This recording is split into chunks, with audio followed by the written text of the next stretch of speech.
Magandang araw po sa ating lahat. Magandang araw po lalong-lalo na sa ating Panginoon.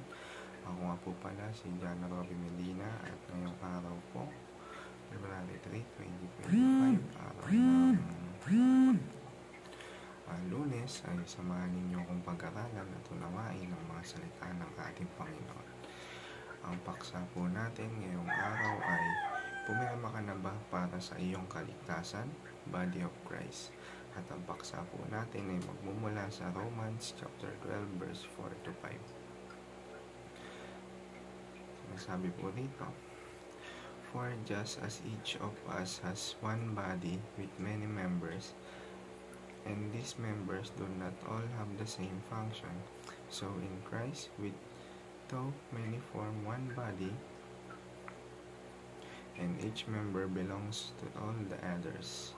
O sa Tagalog naman po, kung paano ang katawan ay binubuo ng maraming bahagi at magkakaiba ang gawain ng mga ito, gayon din naman, kahit na tayo marami, nabubuo tayo sa isang katawan ni Kristo at tayong lahat ay bahagi ng isa't isa. At para sa katuruan natin ngayong araw, unang-una, we are one family in Christ. Sa ikalawa, we are ambassadors for Christ. At ikauli, we continue the work of Christ. At para naman po sa ating applications, unang-una, treat others as you would treat your own body. Ikalawa, share the message of reconciliation. At ikauli, continue the work of healing and restoration. At para tapusin ang ating devotions, tayo po'y manalangin. Heavenly Father, thank you for making me part of your family. I am not alone and I will never be alone because I belong to the body of Christ.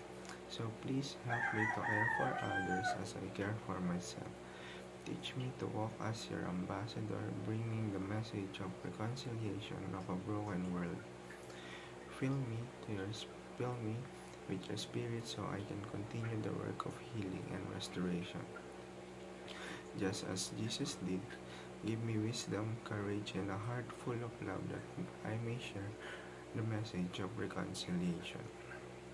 Please make my day successful for your glory and honor. In Jesus' mighty name, Amen. Yun lamang po.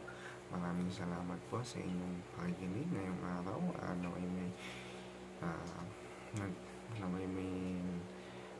Natutunan po tayo sa paksa natin ngayong araw. God bless us all. Maraming salamat.